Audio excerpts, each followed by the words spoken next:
नमस्कार, मी डॉक्टर गणेश लोखंडे, प्रमुख मानसशास्त्र विभाग, रयत शिक्षण संस्थेचे राव बहादूर नारायणराव बोराके कॉलेज, श्रीरामपूर. विद्यार्थी मित्रांनो, आज आपण अवधान या संदर्भात माहिती पाहणार आहोत.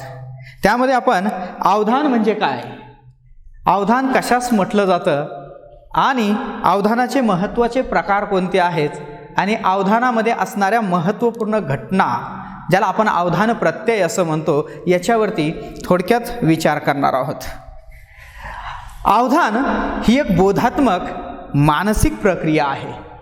या बोधात्मक आणि मानसिक प्रक्रियेला मानवी जीवनामध्ये अनन्यसाधारण असंच महत्त्व आहे. आपल्याला जर संवेदन अर्थपूर्ण व्हायचं असेल, एखाद्या उद्दीपकाचा जर अर्थ अचूक लागायचा असेल, तर त्याच्या अगोदर आपल्याला अवधान होणं तितकंच महत्त्वाचं असतं किंवा अवधान देणं त्या उद्दीपकाकडे तितकंच महत्त्वाचं असतं. उत्कर्षाची आई सांगते की उत्कर्ष वर्गामध्ये नेहमीच पहिली येते. उत्कर्षाची गुणवत्ता पहिल्यापासूनच उत्तम प्रकारची आहे. शैक्षणिक निर्वर्तन अतिशय उत्तम प्रकारचं आहे. या उत्कर्षाच्या आईच्या वाक्यामागं अनेक गोष्टी आहेत. याचा अर्थ असा आहे की उत्कर्ष अभ्यास करताना पूर्णपणे लक्ष देते, मन एकाग्र करते, अवधान देते, ज्याला आपण अटेन्शन असं म्हणतो. म्हणजेच उत्तम गुणवत्ता असो किंवा एखाद्या क्षेत्रामध्ये आपल्याला यशस्वी व्हायचं असेल, एखादं काम उत्तम प्रकारे करायचं असेल, तर आपल्याला मन एकाग्र करणं गरजेचं असतं. एकाग्र चित्तेनं त्याच्याकडे पाहणं गरजेचं असतं, लक्ष देणं गरजेचं असतं, अवधान देणं गरजेचं असतं. म्हणजेच अवधानाला मानवी जीवनामध्ये अनन्यसाधारण असं महत्त्व आहे. उत्कर्ष ज्यावेळेस अभ्यासाला बसते त्यावेळेस तिच्या आजूबाजूचे अनेक घटक त्याच्यामध्ये व्यत्यय आणण्याचा प्रयत्न करतात. तरीसुद्धा या सगळ्या बाह्य घटकांना असेल किंवा आंतरिक घटकांना असेल, याकडे दुर्लक्ष करून अवधान देण्याचं काम उत्कर्षाकडून केलं जातं आणि म्हणूनच उत्तम गुणवत्ता प्राप्त होते. कोणत्याही क्षेत्रामध्ये उत्तम निवर्तन करायचं असेल तर आपल्याला अवधान देणं खूप महत्त्वाचं असतं. अवधान ही एक मानसिक प्रक्रिया आहे. त्यामुळे नॉर्मन मन असं सांगतात, अवधान म्हणायचं कशाला, तर नॉर्मन मन यांच्या मते ज्या मानसिक प्रक्रियेद्वारे निवडक किंवा वेचकरित्या उद्दीपक किंवा उद्दीपक समूहाला जाणीवेच्या केंद्रस्थानी आणलं जातं, त्याला अवधान असं म्हटलं जातं. म्हणजे सगळ्यात महत्त्वाची बाब अशी आहे की अवधान अशी एक मानसिक प्रक्रिया आहे की ज्यामुळे सभोवतालचे असणारे उद्दीपकांपैकी ज्याच्यावरती लक्ष द्यायचं आहे त्या उद्दीपकाची निवड केली जाते, त्याच्यामध्ये वेचकता असते आणि तो उद्दीपक किंवा उद्दीपक समूह जाणीवेच्या केंद्रस्थानी आणला जातो, त्यास अवधान असं म्हटलं जातं. मॅकडुगल यांनी सुद्धा अवधानासंदर्भात असंच काहीतरी सांगितलेलं आहे की ज्यामध्ये अवधान ही एक मानसिक प्रक्रिया आहे की ज्याच्यामध्ये निवडपूर्ण प्रक्रिया केली जाते. त्यामुळे मॅकडुगल यांचं असं मत आहे की अवधानाच्या कक्षेतील, आता अवधानाची कक्षा म्हणजे आपण एका दृष्टिक्षेपात जे पाहतो, आपल्याला एका दृष्टिक्षेपामध्ये जे दिसतं ती आपली अवधानाची कक्षा असते. अवधानाच्या कक्षेमधील उद्दीपक जाणीवेच्या केंद्रस्थानी आणण्याची होणारी मनाची वेचक प्रक्रिया असते. ही जी मानसिक प्रक्रिया असते त्यास अवधान असं म्हटलं जातं. म्हणजे अवधान काय असतं, तर अवधानामध्ये एकंदरीत आपल्या जाणीवेच्या, आपल्या अवधानाच्या कक्षेमध्ये जेवढे उद्दीपक आहेत त्या उद्दीपकापैकी असा एक उद्दीपक घेतला जातो की तो निवडला जातो आणि ही निवड जी असते ही मानसिकरित्या मनाच्या पातळीवरती चालणारी असते, विचाराच्या पातळीवरती चालणारी असते. म्हणजे एकंदरीत ही निवडपूर्ण प्रक्रिया असते आणि ह्या निवडपूर्ण प्रक्रियेमध्ये जो उद्दीपक आपल्याला हवा असतो तो जाणीवेच्या पातळीवरती आणला जातो. म्हणून अवधानाच्या कक्षेतील उद्दीपक जाणीवेच्या केंद्रस्थानी आणण्यासाठी होणारी मनाची वेचक प्रक्रिया म्हणजे अवधान असतं. त्यामुळे अवधानाच्या संदर्भामध्ये आपल्याला महत्त्वाची एक 2-4 वाक्य लक्षात ठेवता येतील ती म्हणजे अवधान ही एक निवडपूर्ण प्रक्रिया असते, अवधान ही एक वेचक प्रक्रिया असते। याचा अर्थ असा आहे की ज्या वेळेस आपण अवधान देतो त्यावेळेस ज्या उद्दीपकाकडे आपण लक्ष दिलं जातं तो उद्दीपक आपण अनेक उद्दीपकांपैकी निवडत असतो। म्हणजे अभ्यासाला बसल्यानंतर पै पाहुणे असतील, घरातील आवाज असेल, टीव्हीचा आवाज असेल, शेजाऱ्यांचे आवाज असतील, वाहनांचे आवाज असतील, या सगळ्यांकडे दुर्लक्ष करून केवळ अभ्यासावरती लक्ष केंद्रित केलं जातं। याला म्हणायचं ही निवडपूर्ण प्रक्रिया आहे।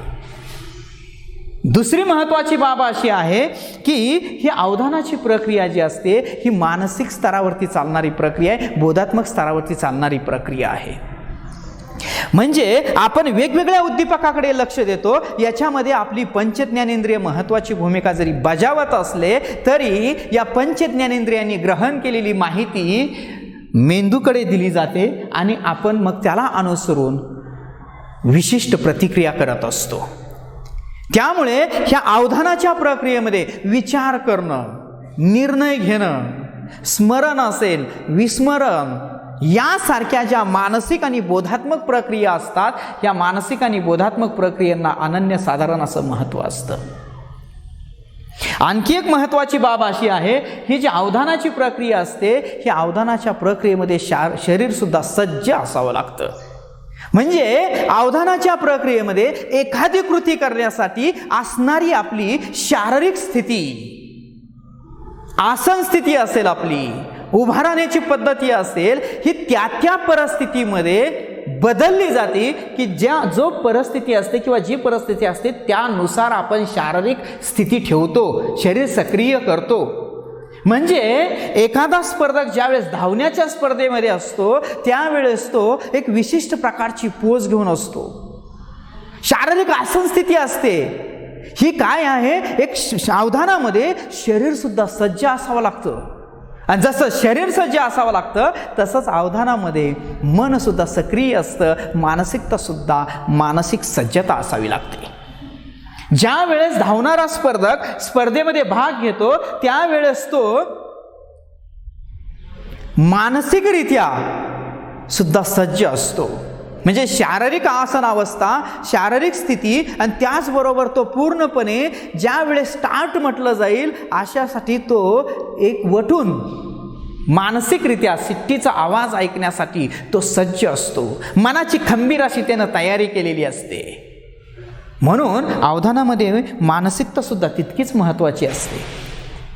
आणखी एक महत्त्वाची बाब अवधानाच्या बाबतीत अशी आहे की मी जे व्याख्यानाला सुरुवात करताना म्हटलं होतं की संवेदन व्हायचं असेल, उद्दीपकाला अचूक अर्थ लागायचा असेल तर अवधान द्यावं लागतं। म्हणजे वेदन, अवधान आणि संवेदन ह्या एकानंतर एक येणारी शृंखला असते। म्हणजे वेदन होणं, पंचज्ञानेंद्रियांना आणणारी माहिती ग्रहण करणं ही वेदन झालं। वेदनानंतर त्याच्याकडे अवधान दिलं जातं, लक्ष दिलं जातं आणि अवधानानंतर संवेदन होतं। जर अर्थपूर्ण संवेदन व्हायचं असेल, जर उद्दीपकाला अचूक अर्थ लागायचा असेल तर संवेदनाच्या अगोदरची अवस्था म्हणून अवधानाला अनन्यसाधारण असं महत्त्व असतं। अवधान ही अशी एक मानसिक आणि बोधात्मक प्रक्रिया आहे की ज्याच्यामध्ये मन आणि शरीर क्रियाशील केलं जातं। संवेदन होण्यासाठी अवधानाची नितांत गरज असते आणि म्हणून मानसशास्त्रज्ञांनी जे अवधान दिलं जातं, लक्ष दिलं जातं याच्या संदर्भाचे प्रमुख 3 प्रकार सांगितलेले आहेत। अवधानाचे प्रमुख 3 प्रकार पडतात। त्यातला पहिला जो प्रकार आहे तो म्हणजे ऐच्छिक अवधान, ज्याला आपण सहहेतुक अवधान असं म्हणतो। सहहेतुक याचा अर्थ जे हेतुपूर्ण केलं जातं, जे जाणीवपूर्वक केलं जातं, जे आपल्या मनानुसार केलं जातं, जे आपल्या इच्छेनुसार केलं जातं त्याला आपण सहहेतुक असं म्हणतो। की याच्यामध्ये लक्ष देण्याची प्रक्रिया जी असते ही लक्ष देण्याची प्रक्रिया ही सर्वस्वी व्यक्तीवरती अवलंबून असते। एखाद्या उद्दीपकाकडं जाणीवपूर्वक लक्ष देणं, हेतुपुरस्सर लक्ष देणं म्हणजेच ऐच्छिक अवधान असतं। की ज्या वेळेस व्यक्ती स्वतःहून एखाद्या उद्दीपकाकडे किंवा विशिष्ट परिस्थितीकडे स्वतःहून लक्ष देते, स्वतःहून त्यामध्ये सहभागी होते त्यावेळेस त्याला ऐच्छिक अवधान असं म्हटलं जातं। म्हणजे एखादा विद्यार्थी ज्या वेळेस स्वतःहून अभ्यासाकडे लक्ष देतो, मन लावून अभ्यास करतो, हे जे आपण म्हणतो ना एकाग्रचित्तपणे अभ्यास करतो, त्याची त्याच्यामध्ये असणारी प्रेरणा, त्याची त्याच्याबद्दल असणारी इच्छा ही उच्च असते. त्याला स्वतःला वाटतं की आपण लक्ष दिलं पाहिजे. म्हणजे मला जर उत्तम गुणवत्ता प्राप्त करायची असेल, एखाद्या कर्मचाऱ्याला जे काम करतो त्याच्यामध्ये नावलौकिक मिळवायचं असेल, एखाद्या संशोधकाला संशोधन करण्यासाठी त्यातून लोकप्रियता मिळवायची असेल, संशोधन उत्तम प्रकारचं व्हायचं असेल, तर तो स्वतःहून त्यामध्ये लक्ष देतो, स्वतःहून अवधान देतो. म्हणजे जे हेतुपूर्वक केलं जातं, याच्यामध्ये हेतू असतो तो त्या व्यक्तीचा असतो. आणि ज्या वेळेस व्यक्तीचा स्वतःहून हेतू असतो, स्वतःहून त्यामध्ये सहभागी झालेली असते, त्यावेळेस व्यक्ती जे काही आंतरिक घटक असतात आणि जे काही बाह्य घटक असतात की जे अवधानापासून व्यक्तीचं विचलन करू शकतात, मन एकाग्र करण्यापासून व्यक्तीला दूर नेऊ शकतात, अशा कोणत्याही गोष्टीचा त्या व्यक्तीवरती परिणाम होणार नाही. कारण इथं महत्त्वाची बाब असते, जे लक्ष द्यायचं आहे ना त्याच्यासाठी उद्दिष्ट असतं, जे लक्ष द्यायचं आहे ना त्याच्यासाठी निश्चित असं ध्येय असतं, आणि त्या ध्येयापासून परावृत्त करण्यासारखा इतका शक्तिशाली दुसरा बाह्य घटक येऊ शकत नाही. आणि जरी आला तरी सुद्धा व्यक्ती त्याच्याकडे दुर्लक्ष करते आणि जाणीवपूर्वक आपल्याला जे काम करायचं आहे, आपली जी ध्येय आणि उद्दिष्ट आहेत त्याच्याकडे लक्ष देते. त्याच्याकडे काय करते? लक्ष देते. ज्या वेळेस वर्गामध्ये शिक्षक शिकवत असतात त्यावेळेस विद्यार्थी लक्षपूर्वक ऐकतात.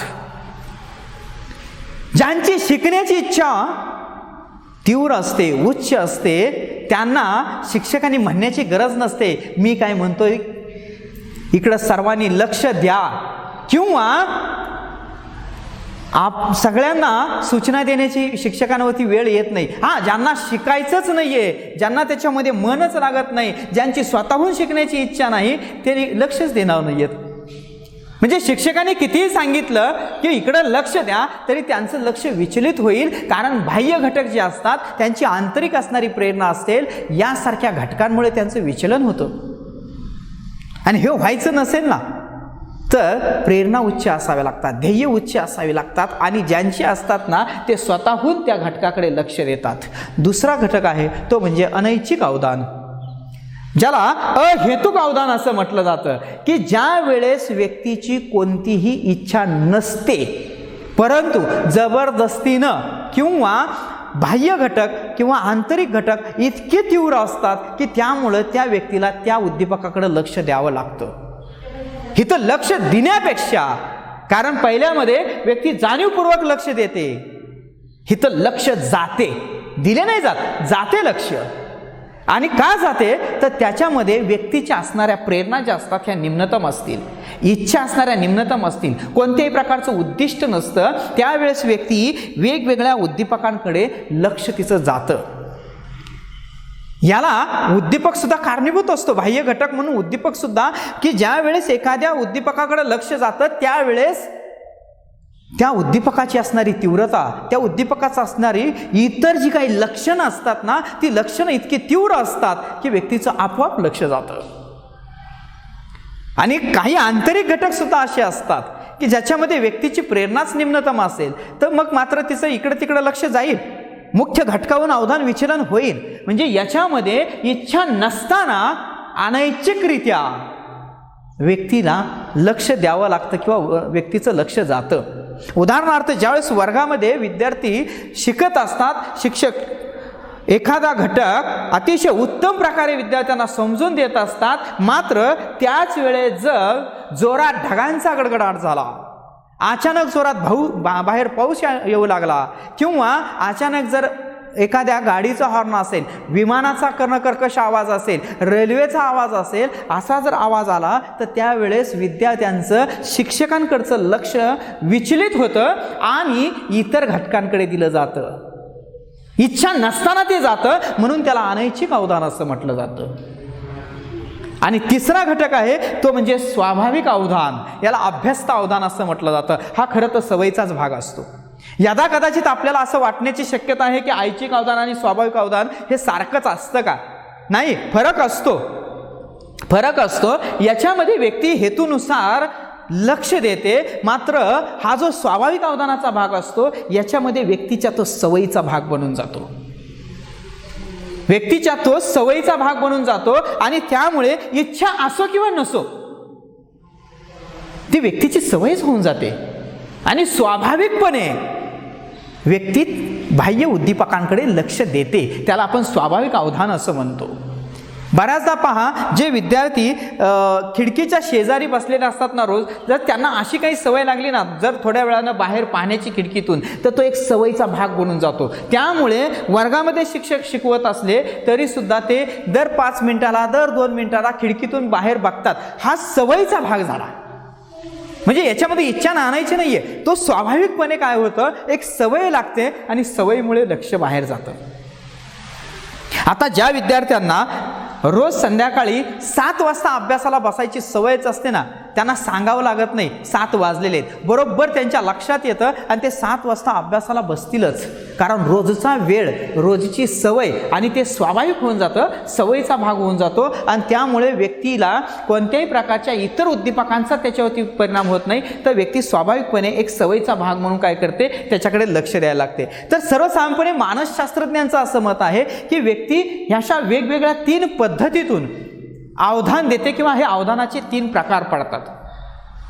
अर्थात अवधानावरती अनेक घटक परिणाम करतात.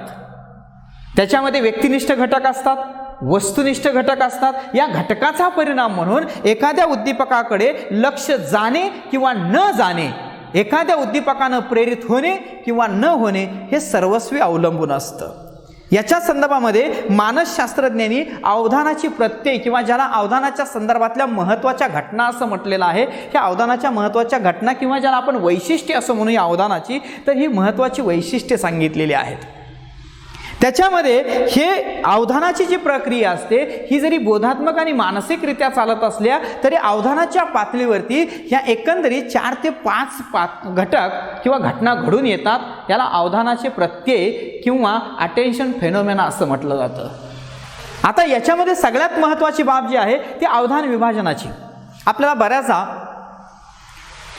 लोक बोलतात, पहा मी एका वेळेस 2 कामे करतो, मी एका वेळेस 3 कामे करतो, एका वेळेस 4 कामं करू शकतो, उत्तम प्रकारची कार्य करू शकतो. म्हणजे आपण काही लोकांना असं म्हणतो ते अष्टावधानी आहेत, ते शतावधानी आहेत. हे जे म्हटलं जातं ना, हे कितपत खरं असतं? तर सर्वसामान्य व्यक्ती ज्या आहेत, ह्या सर्वसामान्य व्यक्तींमध्ये एका वेळेस अनेक कार्य करणं, एका वेळेस 2 पेक्षा अधिक कामं करणं किंवा एकापेक्षा अधिक कामं करणं हे शक्य असतं का? तर याचं उत्तर मानसशास्त्रज्ञ नाही असं देतात. म्हणजे अवधान विभाजन जे असतं, एका वेळेस 2 कामांकडे लक्ष देता येतं का, याच्याशी संदर्भात अवधान विभाजन असतं. एकपेक्षा जास्त ज्या वेळेस व्यक्ती कार्य करते आणि ती अवधानपूर्वक करते असं जर म्हटलं जात असेल तर ते चुकीचं आहे. मानसशास्त्रज्ञांचं ठाम असं मत आहे की अवधानाचं विभाजन करता येत नाही. आपण उत्तम काम करायचं आहे ना, एखाद्या क्षेत्रात प्रावीण्य मिळवायचं आहे, एखादं क्षेत्र जर उत्तम करायचं असेल ना, तर त्याच्यासाठी महत्त्वाची बाब असते ती म्हणजे एका वेळेस एकच लक्षपूर्वक काम करणे. आपल्याला माहिती आहे रस्त्याच्या कडेला बोर्ड लावलेले असतात, गाडी चालवताना मोबाईलवरती बोलू नये. याचा अर्थच असा आहे की मोबाईलवरती बोलणं हे सुद्धा अवधानात्मक काम आहे आणि गाडी चालवणं हे सुद्धा त्या ठिकाणी अवधान आणि लक्ष द्यावं लागतं. आणि जर हे एकाच वेळेस केलं तर मग मात्र वेगवेगळ्या अपघाताच्या घटना घडू शकतात. आणि म्हणून एका वेळेची दोन्ही अवधान देण्यासारखी कामं करता येत नाही. मग बऱ्याच लोकांना असा एक प्रश्न पडतो, पहा की एखादी गृहिणी, एखादी महिला विणकाम करते आणि विणकाम करत असताना गप्पाही मारते मैत्रिणीशी, म्हणजे हे एकाच वेळेस 2 कामं झाली ना.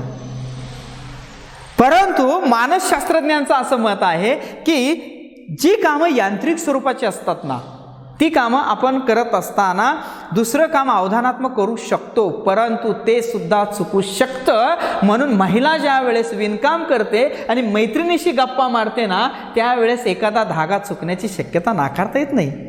चुका होतात. म्हणजे ज्या वेळेस आपण एकाच वेळेस एकापेक्षा अधिक कार्य करतो त्यावेळेस मग मात्र चुका होण्याची शक्यता नाकारता येत नाही. म्हणून मानसशास्त्रज्ञ ठामपणे सांगतात की अवधानाचं विभाजन करता येत नाही. उत्तम काम करायचंय ना, उत्तम काम करायचंय तर एका वेळेस एकच काम उत्तम होतं की ज्याच्यामध्ये आपल्या विचार असेल, आपल्या बोधात्मक प्रक्रिया असतील, आपल्या मानसिक प्रक्रिया असतील आणि आपली पंचज्ञानेंद्रिय असतात. ही पंचज्ञानेंद्रिय आपण ज्या वेळेस कार्याला लावतो त्यावेळेस एका वेळेस उत्तम एकच काम होतं. मग ते स्वहेतुक असो किंवा अनैच्छिक असो, कोणत्याही पद्धतीचं असलं तरी सुद्धा आपण एका वेळेस एकच उत्तम काम करतो. त्याला अवधान विभाजन असं म्हटलं जातं. म्हणजे अवधानाचं विभाजन होत नाही, ही सगळ्यात महत्त्वाची बाब आहे. जर एखाद्यानं करण्याचा प्रयत्न केला तर मग मात्र त्या कार्यामध्ये त्रुटी आणि चुका होतात, म्हणजेच कामाचा दर्जा निकृष्ट दर्जाचा होतो. त्यामुळे हे अष्टावधानी किंवा शतावधानी जे लोक म्हणतात ना, तर ही अशी बाब नसते. तर आपण एका वेळेस एकच उत्तम प्रकारचं ज्याच्यावरती अवधान देणं गरजेचं असतं, एकाग्र होणं गरजेचं असतं, अशी एका वेळेस एकच काम करू शकतो. दुसरं महत्त्वाचा बाब आहे ती म्हणजे अवधानाची कक्षा, अटेन्शन स्पॅन. आता अवधानाची कक्षा म्हणजे एका दृष्टिक्षेपात आपल्याला जे दिसतं ते आपल्या अवधानाची कक्षा असते. एका दृष्टिक्षेपामध्ये आपण किती वस्तू पाहू शकतो, एका दृष्टिक्षेपामध्ये आपण किती उद्दीपक पाहू शकतो, एका दृष्टिक्षेपामध्ये आपल्याला किती लोक दिसतात, याला अनुसरून हे अवधानाची कक्षा असं म्हटलं जातं. म्हणजे एका दृष्टिक्षेपात जे पाहिलं जातं, एका दृष्टिक्षेपात जे आपल्याला दिसेल ती आपली अवधानाची कक्षा असते. म्हणून तर मॅकडुगल यांच्या व्याख्येमध्येच आहे अवधानाच्या कक्षेतील उद्दीपक. म्हणजे ज्यावेळेस आपण एक दृष्टिक्षेप टाकतो आणि त्यावेळेस आपल्याला जे दिसतं ना ते अवधानाची कक्षा असते. मी ज्यावेळेस इकडं पाहतो त्यावेळेस मला इकडचं दिसणार नाहीये, मग मी एका दृष्टिक्षेपात हे पाहतो त्यावेळेस मला किती दिसतं, ही दिसणं हीच आपली अवधानाची कक्षा असते. त्याला अवधान विस्तार असं म्हटलं जातं. याच्या संदर्भामध्ये मानसशास्त्रज्ञांचं असं मत आहे की जास्तीत जास्त आपल्याला 9 घटकांपर्यंत दिसतं. 9 घटक, मग ते वस्तू असतील, उद्दीपक असतील, मानव असेल, काही असेल, ते एका दृष्टिक्षेपामध्ये आपल्याला 9 घटक दिसू शकतात. अर्थात सर्वसामान्यांच्या बाबतीत जर विचार केला तर 7 पासून ते 9 घटकांपर्यंत आपल्याला एका दृष्टिक्षेपामध्ये दिसतं. हीच आपली अवधानाची कक्षा असते, तोच आपला अवधानाचा विस्तार असतो. आता याचं मापन करण्यासाठी मानसशास्त्रामध्ये लघुकाल पारदर्शक नावाचं उपकरण वापरलं जातं. या लघुकाल पारदर्शक उपकरणाच्या माध्यमातून आपली अवधानाची कक्षा आपल्याला अचूक तपासता येते. अवधानाच्या कक्षेमध्ये व्यक्तिभिन्नता असते. अवधानाच्या कक्षेवरती अनेक घटक परिणाम करतात. व्यक्तीचं वय, व्यक्तीची अभिरुची, या सगळ्या घटकांचा अवधानाच्या कक्षेवरती परिणाम होतो. पण तरीसुद्धा सर्वसामान्यपणे 7 ते 9 घटकांपर्यंत आपली अवधानाची कक्षा असते, याच्यापेक्षा जास्त असत नाही. आता जर तुम्ही त्याचं सामूहिकीकरण केलं तर मग जास्त दिसतील ना. म्हणजे जर आपण अगदी अशा हातामध्ये काचेच्या गोट्या घेतल्या आणि अशा जमिनीवरती फेकल्या, 100 काचेच्या गोट्या जरी फेकल्या, अशा त्या विस्कटून पडलेल्या आहेत आणि आपण एका दृष्टिक्षेपात पाहिलं तर आपल्याला 100 नाही दिसत, 7 ते 9 गोट्या दिसतात. हा दुसरी महत्त्वाची घटक असा आहे की त्याचं जर सामूहिकीकरण केलं, अशा काचेच्या गोट्यांची अशी ढिगच लावून ठेवले ना तर मग जास्त दिसतील ना, हे जास्त दिसतील. परंतु आपण जर नॉर्मली विचार केला त्याचा तर आपल्याला एक लक्षात येतं की मानवाची अवधानाची कक्षा ही जास्तीत जास्त 9 घटकांची, 9 अंकांची असते. ही आपली अवधानाची कक्षा झाली. दुसरं अवधान विचलन. अवधान विचलनालाच अवधान विकर्षण असं म्हटलं जातं. आता अवधान विचलन होणं हे आपल्यासाठी योग्य नसतं. ज्या वेळेस आपण एखाद्या उद्दीपकावरती लक्ष केंद्रित केलेलं असतं, म्हणजेच आपण लक्ष दिलेलं असतं, अवधान दिलेलं असतं, त्यावेळेस काही आंतरिक घटकांमुळे तर काही बाह्य घटकांमुळे अवधान विचलन होतं. म्हणजे अवधानातून व्यक्तीचं लक्ष निघतं, त्या उद्दीपकावरून व्यक्तीचं लक्ष बाजूला निघतं, त्याला अवधान विचलन असं म्हटलं जातं. अवधान विकर्षण त्याला असं म्हटलं जातं. काय होतं, ज्या वेळेस अवधानाच्या प्रक्रियेमध्ये बाधक घटक येतात, अडथळा येतो, त्यावेळेस अवधान जे आहे हे अवधान त्या उद्दीपकावरून निघतं किंवा ते आंदोलित होतं, त्यालाच आपण अवधान विचलन असं म्हणतो किंवा अवधान विकर्षण असं म्हणतो. आता अवधान विचलन होणं हे आपल्यासाठी योग्य नसतं.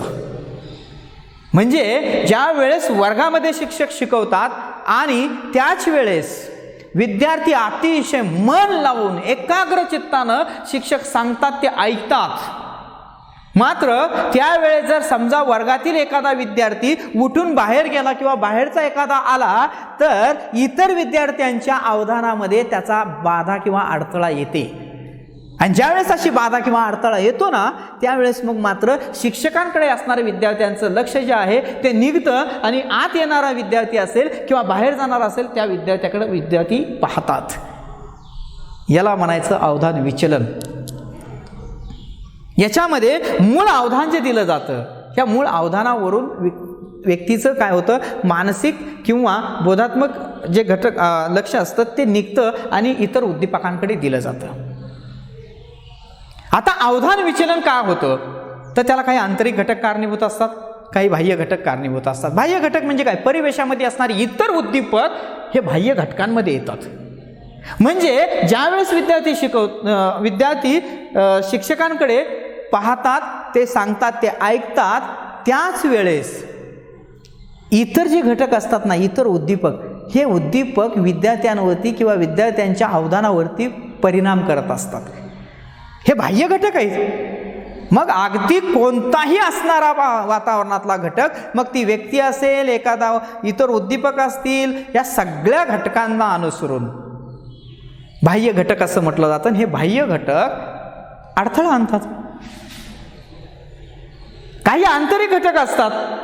उदाहरणार्थ शिक्षक खूप चांगलं सांगतात, ऐकावंसं वाटतं, परंतु तहान तीव्र लागलेली आहे, भूक खूप लागलेली आहे आणि अशा परिस्थितीमध्ये शिक्षक कितीही उत्तमरित्या तो घटक समजून सांगत असले तरी सुद्धा पोटात अन्न नाही, भूक लागलेली आहे, कसं तरीच होतं आहे आणि मग अशा वेळेस मग मात्र लक्ष लागत नाही, अवधान विचलन होतं. आता याच्यामध्ये महत्त्वाची घटक असा असतो की अवधान विचलन ज्या वेळेस होतं त्यावेळेस विचलन करणारा घटक जो असतो तो आंतरिक असो किंवा बाह्य असो, तो मूळ अवधान ज्याच्यावरती दिलं जातं त्या घटकापेक्षा तीव्र असला पाहिजे. मग तो आकारानं असेल, प्रमाणानं असेल, तीव्रतेनं असेल, आवाजानं असेल, कोणत्याही बाबतीमध्ये तो पहिल्या घटकापेक्षा, पहिल्या उद्दीपकापेक्षा तीव्र असावा लागतो. त्याच वेळेस अवधान विचलन होतं, अन्यथा अवधान विचलन होणार नाही. म्हणजे काय, मूळ उद्दीपक जो असतो किंवा मूळ घटक ज्याच्याकडे लक्ष दिलं जातं त्याच्यापेक्षा इतर बाह्य किंवा आंतरिक उद्दीपक हा तीव्र असावा लागतो. त्यानंतरचं महत्त्वाची संकल्पना आहे ती म्हणजे अवधान दोलन. आता अवधान दोलन जे असतं ते एका उद्दीपकाकडून लक्ष जाऊन दुसऱ्या उद्दीपकाकडे जाणं, याला अवधान दोलन असं म्हटलं जातं. आता अवधान ही मुळातच चंचल प्रक्रिया आहे. एकाच वेळेस आपण एखाद्या उद्दीपकावरती सातत्यानं लक्ष देऊ शकत नाही. काय होतं की ही चंचल प्रक्रिया असते, ही मानसिक चालणारी प्रक्रिया असते, ही बोधात्मक पातळीवर चालणारी प्रक्रिया असते. त्यामुळे एकदा लक्ष दिल्यानंतर त्याच उद्दीपकावरती सतत लक्ष राहील असं नाही. त्या उद्दीपकावरून लक्ष तात्काळ निघतं आणि ते एकानंतर एक इतकं होत असतं. त्यालाच आपण अवधान दोलन असं म्हणतो. मी जर तुम्हाला असं म्हटलं की मी जे हे बोर्डवरती लिहिलेले अक्षर आहेत ना याच्याकडेच केवळ पहा, पाठीमागं जो हिरवा ग्रीन बोर्ड दिसतो याच्याकडे आपण बघू नका असं म्हटलं तर ते शक्य नसतं. कारण आपण ज्यावेळेस अक्षर पाहतो त्यावेळेस ते आकृतीच्या स्वरूपात पुढे येतील आणि त्याच वेळेस लगेच हा बोर्ड पार्श्वभूमीच्या स्वरूपात असेल. परंतु पुन्हा अवधान दोलन असं होतं, हा बोर्ड असतो, हा बोर्ड काय होतो पुढे येतो, अक्षर मागं जातील. म्हणजे काय, याच्यामध्ये काय होतं की आकृती आणि पार्श्वभूमी हा भाग असतो याच्यामध्ये. म्हणजे तुम्ही हा पूर्ण बोर्ड जर बघितला आणि भिंत बघितली तरी ते आकृती आणि पार्श्वभूमीची असते. ह्या बोर्डवरती लिहिलेले अक्षर आणि बोर्ड हा सुद्धा आकृती आणि पार्श्वभूमीमध्ये असतो. की ज्या वेळेस आपल्याला आकृती दिसते त्यावेळेस ती स्पष्ट दिसते, अक्षर दिसतील तेव्हा स्पष्ट दिसतील, बोर्ड हा अस्पष्ट दिसेल. ज्यावेळेस तुम्ही बोर्डकडे लक्ष देतात त्यावेळेस अक्षर अस्पष्ट दिसतील. आकारहीन दिसतील. म्हणून हे अवधान दोलन जे असतं हे अवधान दोलन वारंवार होत असतं. एकाच उद्दीपकावरती आपण लक्ष देऊन राहत नाही किंवा आपलं त्या संदर्भामध्ये प्रतियोजन तशा पद्धतीनं होत नसतं, कारण अवधान मुळात ही चंचल प्रक्रिया असते. म्हणजे ज्या वेळेस अवधानामध्ये वारंवार बदल होत असतो, अवधान एका उद्दीपकावरून दुसऱ्या उद्दीपकावरती, पुन्हा पहिल्या उद्दीपकावरती, पुन्हा दुसऱ्या उद्दीपकावरती, हे जे जातं ना यालाच म्हटलं जातं अवधान दोलन. आणि त्यालाच अनुसरून दुसरी जी संकल्पना आहे ती म्हणजे अवधान सातत्य किंवा सातत्याचं अवधान असं म्हटलं जातं. आता आपल्याला असं वाटण्याची शक्यता आहे की जर अवधान दोलन होत असेल तर अवधान सातत्य कसं काय होईल. परंतु असे काही उद्दीपकाचे घटक असतात, अशी काही उद्दीपकाची वैशिष्ट्ये असतात की त्याच्यामुळं त्या अवधानावरती सातत्य द्यावं लागतं. उदाहरणार्थ आपण ज्यावेळेस क्रिकेटची मॅच पाहतो ना, त्यावेळेस मॅच जर अशी रंगतदार आली ना तर आपण टीव्हीच्या समोरून उठतच नाहीये, इतर बाकीच्या गोष्टींकडे लक्ष देत नाही. घरामध्ये असणारा आवाज असेल, घरामध्ये इतर लोकांचं बोलणं असेल, इतर बाह्य गोष्टी असतील, तहान असेल, भूक असेल, ही सगळी हरपली जाते आणि आपण टीव्हीमध्ये तो सामना इतका मन लावून एकाग्र चित्तानं पाहत असतो. याला म्हणायचं अवधान सातत्य. आता अवधान दोलनही होतं आणि अवधान सातत्य असतं. एक लक्षात घ्या, अवधान सातत्य जरी असलं तरी सुद्धा अवधान एखाद्या उद्दीपकावरती जरी दिलं जात असलं, बाकीच्याकडे दुर्लक्ष केलं जात असलं तरी सुद्धा ज्या घटकाकडे आपण लक्ष देत असतो त्या घटकामध्ये वारंवार बदल होत असतो. म्हणजे क्रिकेटचा सामना तुम्ही पाहता तो स्थिर नाहीये, तो बदलतो आणि तो बदलतो म्हणून आपण त्याच्यावर सातत्यपूर्ण लक्ष देऊ शकतो. तो जर स्थिर एकच चित्र असतं ना स्क्रीनवरती तर मग मात्र अवधान विचलन लगेच होईल, अवधान दोलन लगेच होईल. परंतु तो क्रिकेटचा सामना, त्याच्यामध्ये इतर खेळाडू असतील, चेंडू फेकणं असेल, या सगळ्या ज्या गोष्टी असतात ना ह्या वारंवार बदलतात आणि त्या बदलतात म्हणूनच आपण सातत्यपूर्ण अवधान देऊ शकतो.